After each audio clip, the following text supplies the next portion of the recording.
అమ్మకి ఇస్తుంది ఆయన ఎక్కడికి ఇస్తుంది ఓయన ముక్కుగా అత్త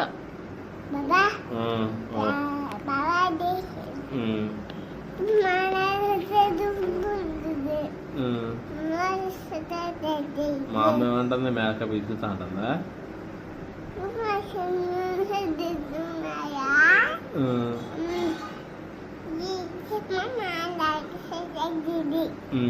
ఆమె తిన్నావా తినలేదా అమ్మ పెట్టలేదా మాము పాలు తాగేవాడు బాగా పాలు తాగావా పాలు తాగదా